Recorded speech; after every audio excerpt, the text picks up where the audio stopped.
She's gonna kill me, and I don't mean softly was another one that made me laugh out loud. You're killing me softly. So needless to say, at this point, I'm getting the idea that the song is about either vampires or zombies.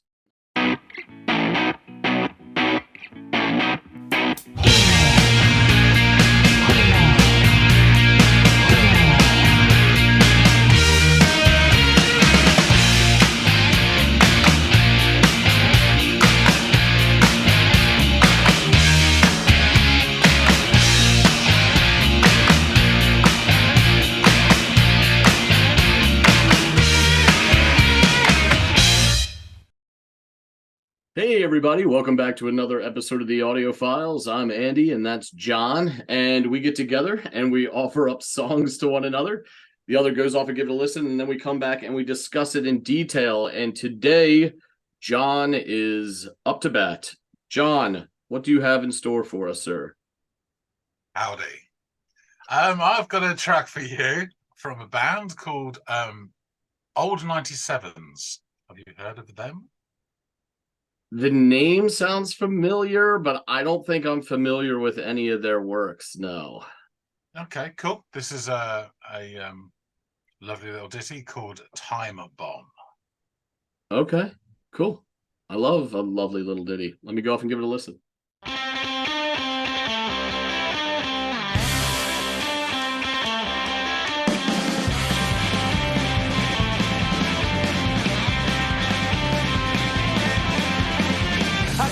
Well, this is quite raucous, isn't it? Yeah. This thing just kicked right off. All right. Time bomb in my mind, Mom. I hear it ticking, but I don't know why. I call the police, but they don't like me. I hear them whispering when I walk by.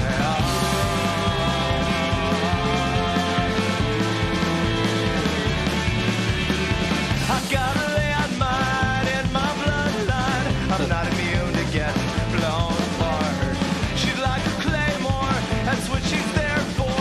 She's waiting around here to get blown apart. Having her on my brain's like getting hit by a train. She's gonna kill me.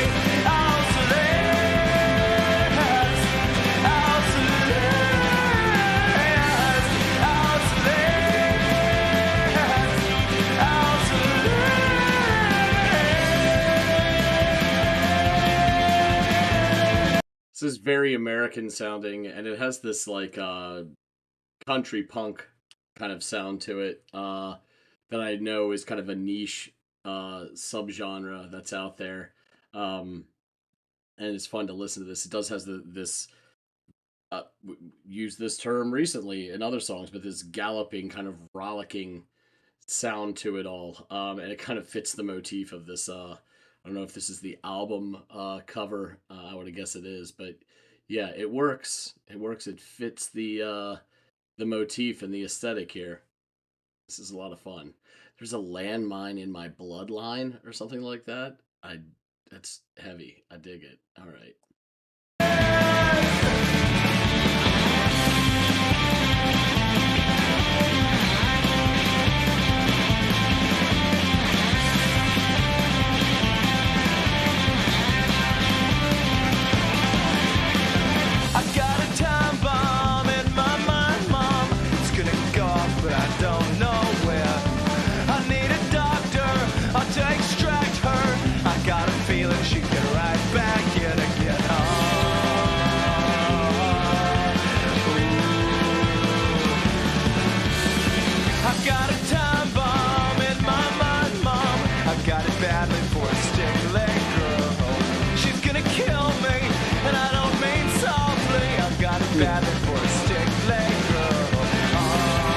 She's gonna kill me, and I don't mean softly, like killing him softly. That's great. This is fun. I just want to listen to this song again. It's only gonna be 3 minutes and change, so let's take it back a little bit. I'll to extract her. I got a feeling she'd get right back in again. Lovely guitar. I've got a time bomb in my mind, Mom. I've got it badly for a stick leg girl. She's gonna kill me, and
great. I loved it.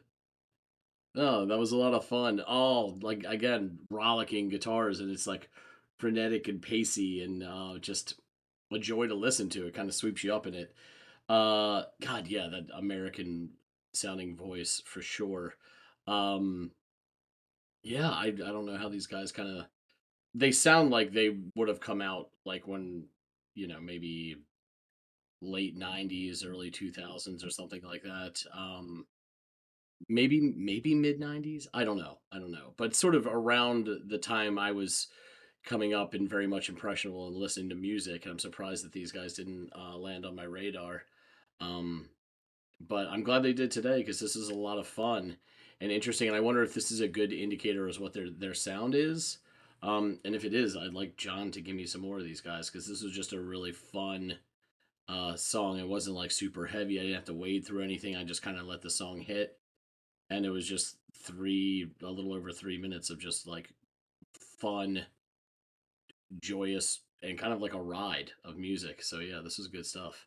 Let's uh let's go discuss it further with John. So here we are again.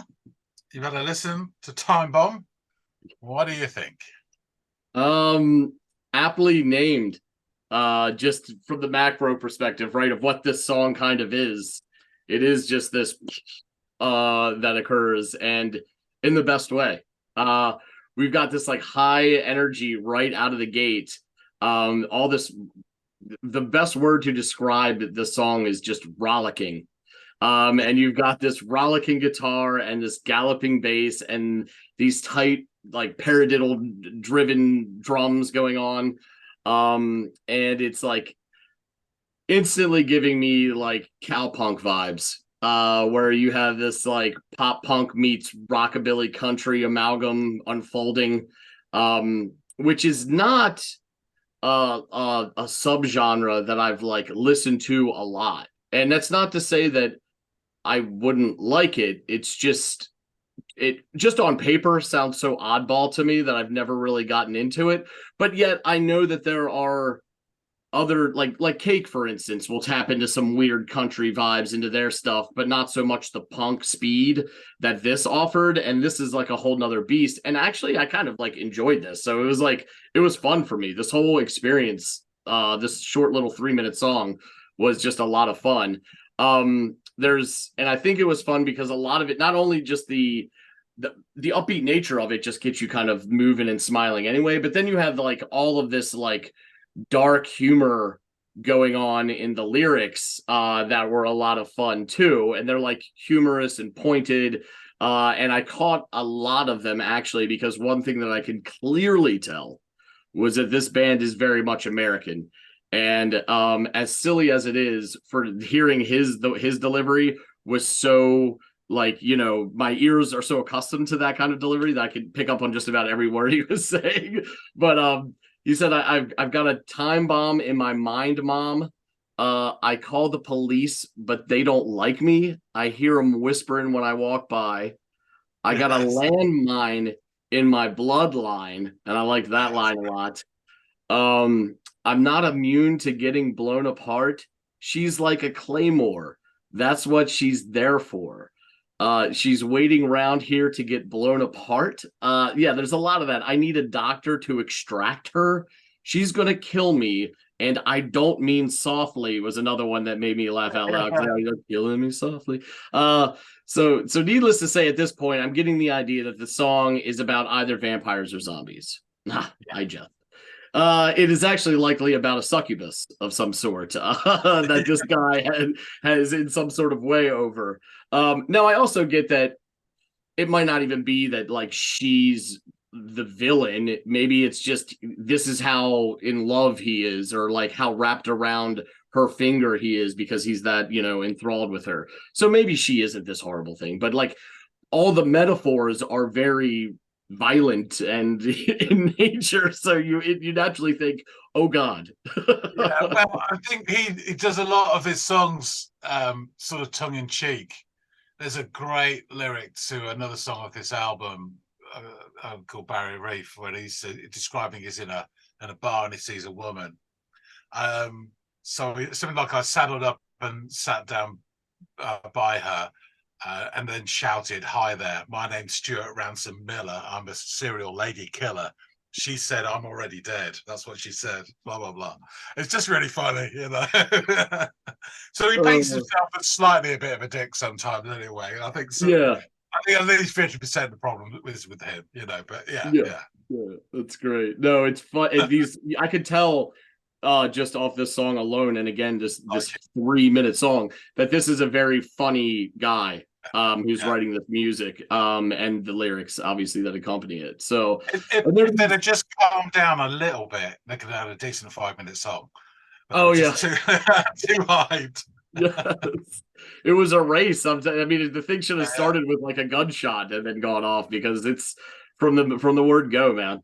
And there are these like terrific moments in between the choruses and the verses, where like in between before the chorus goes back into the verse, where the guitars go off on these like spastic little flourishes, and this first occurs around the 114 marker, and it's reintroduced again like a minute and 20 seconds later. And the guitar's pitch and tone and the frenetic plucking and playing just tick all the boxes for me. Like you already know, I'm sort of like a sucker for a good frenetic guitar, spastic, jangly guitar thing that's happening, and this has that. So I was like earworm, earworm. So yeah, loved that. And the snare work also needs to be mentioned again. Like the drummer clearly has wrists that were like cast from adamantium. Like they're just and relentless the whole way through. The pace that we just talked about before I even mentioned the drummer specifically is really predicated off him and what he's doing to keep that tempo going. So yeah, he is kind of like this iron backbone on this jaunty number, and it was great. It came and it went pretty quick, but while it was here, I loved it. Cool, cool. I will say about this song before I get into it. It is a great uplifting little number. It's not going to win an Ivor Novello, but it's real bag of fun. And the sort of beat, the rhythm to it, as he alludes to being hit by a train, just reminds me of a high-speed train. It's that sort of pace to it. And it's yeah, it's a favorite of mine. It's like a feel-good song, you know. So, bit about the band. They are, surprise, surprise, from Dallas, Texas. Formed in 1992. They're described as, because they did change the sound over the years, country rock, alt country, alt rock, power pop, and Americana. So they were one of the pioneers of alt country movement in the sort of mid 90s. And then they did go on to a more sort of poppy power pop sort of in the 2000s. Lead vocalist and primary songwriter Rhett Miller has described the band's style as loud folk. And just for reference, the band's name is reference to the wreck of the old 97. This was an American rail disaster involving the Southern Railway mail train, officially known as the Fast Mail, train number 97. While en route from Monroe, Virginia to Spencer, North Carolina, 27th of September 1903, traveling at excessive speed in an attempt to maintain schedule, the train derailed at the Stillhouse Trestle near Danville, Virginia, where it careened off the side of a bridge, killing 11 onboard passengers and personnel, and injuring another 7. The wreck inspired a famous railroad ballad and became seminal in the genre of country music. Okay, personnel on this. The aforementioned Rhett Miller on lead vocals, rhythm guitar. Murray Hammond, bass guitar, backing vocals, and sometimes lead and acoustic. Ken Bethier, lead guitar and backing and lead vocals sometimes. And Philip Peebles on drums and backing vocals. So the band have released 12 albums. This track is from their third album, the 1997 banger Too Far to Care. My good friend Rob got me hooked on this band, and knowing that I'm not a fan of country music, he drip fed me tracks. Firstly, The Streets Where I'm From, which is brilliant, and then Salome and Big Brown Eyes, and then the awesome tune Barrier Reef, which I mentioned earlier. This whole album's great. It's still got a tinge of country to it. which makes it a fan favourite, and I really like it. So what happened was their previous album, 1995's Wreck Your Life, brought them to the attention of Elektra Records. And they had this big idea that alt country could be a new post-grunge trend, another moneymaker. Of the period when Elektra were trying to sign them, Miller said, I could live for a month in my East Dallas garage apartment for the amount of money Elektra were paying per night at the Paramount Hotel. Granted, my accommodations in Dallas were humble to say the least, but this was some serious opulence. If you ever wonder why the old major label business model failed, look no further than the money lavished on our little Texas rock band by the dozen or so labels that wooed us that summer. Ridiculous. This track, yeah, I mean, it's quite honest of him. And I love the idea of that time where everyone was trying to fill the vacuum left behind in the wake of grunge, and like, oh, what will work? Let's throw money at anything and see what takes off. And yeah, you have stories like this. Yeah. So this track was featured on the film Clay Pigeons, 1998, starring Joaquin Phoenix, I think Vince Vaughn and others. And it's right near the start. I think it might even be the titles, but yeah. So I'll go through the lyrics proper, although you did a very good job. I got a time bomb in my mind, Mum. I hear it ticking, but I don't know why. I'd call the police, but they don't like me. I hear them whispering when I walk by. I've got a landline in my bloodline. I'm not immune to getting blown apart. She's like a claymore. That's what she's there for. She's waiting around here to get blown apart. Having her on my brain, like getting hit by a train. She's going to kill me. Oh, Celeste. Oh, Celeste. Oh, Celeste. Oh, Celeste. Little instrumental. I've got a time bomb in my mind. It's going to go off. I don't know when. I need a doctor to extract her. I got a feeling she'd get right back in again. I've got a time bomb in my mind. I got it badly for a stick-legged girl. She's going to kill me, and I don't mean softly. I got it badly for a stick-legged girl. Having her on my brain is like getting hit by a train. She's going to kill me. Oh, Celeste. Oh, Celeste. Oh, Celeste. Oh, Celeste. Oh, Celeste. So, yeah, after this, they went more sort of slightly more pop-based sound for their next album, Fight Songs, 1999, and then the subsequent Satellite Rise, 2001. So Rhett Miller has put out, he's an interesting guy, he's put out 8 solo albums, and he has also had short stories, essays, and articles published in various magazines. His real name is Stuart Ransom Miller II, and he says he got the nickname Rhett because his mother liked Rhett Butler from the movie Gone with the Wind. It's a very Texan thing. So in the year 2000, he moved to New York City with his then fiance and lived 3 blocks south of the World Trade Center. And they were home on 9/11. And he shared journal writing with his fiance about their experience. And this was published in the Atlantic magazine 10 years later on September 2011. In 2006, Miller and his brother Ross launched the Breathe Easy concert series, an annual event in Dallas that raises money for the Cystic Fibrosis Foundation and awareness about cystic fibrosis.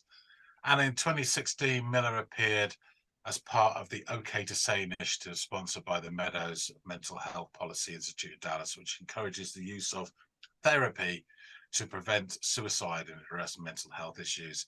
In the campaign, Miller discussed his own suicide attempt when he was 14 years old and how therapy has helped him over the years. So he's a bit of a cool dude. Him and his brother, a lot of philanthropic enterprises. The band themselves are still operating, and their last album, 12th, was their 12th album. And it was released in 2020, and they're still doing gigs, and they have one hell of a reputation as a must-see live band. Although apparently they claim they never practice. And I've seen clips of them live, and they are enthusiastic, to say the least.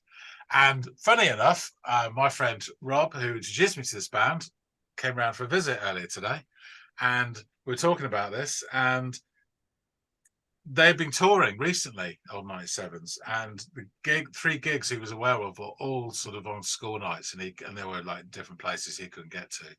but they were playing in Newcastle where his daughter is at university, and so she went to see them. And by standing three rows from the front and shouting Salome, Salome, Salome all the way through the gig, on the encore they played the song that she asked him, and she videoed it, and he showed it to me on his phone today. Oh, that's awesome. They still sound as cool as ever. So there you go.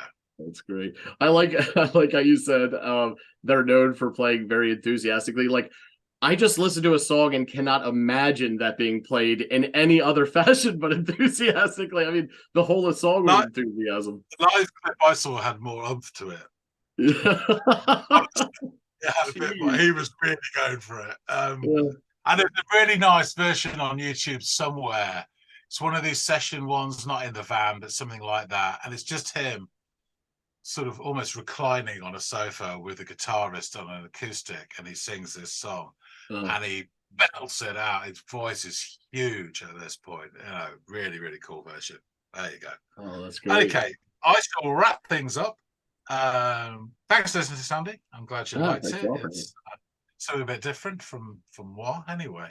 Folks out there, thanks for listening to this as well. Tell us what you think. Any of you guys know the old 97's? I don't believe they are hugely popular in this country. They've probably got more of a fan base in the US of A. But yeah, tell us what you think. If you like this, hit the like button and let us know. I might populate your ear holes with more tunes from the old 97's. There is a few bangers still waiting in the sack to be unearthed. Yeah, drop some comments. We'd love to hear from you, as always. Any anecdotes, factoids, all that sort of thing. We'd love to hear all that, or just opinions. All good in the hood, as they say. If you haven't yet subscribed, please do. And you will be one step closer to being a better person that your mother is finally proud of. So go on, do it. That being said, thanks again so much for watching. And we'll see all of you on the next episode of The Audiophiles. See you guys.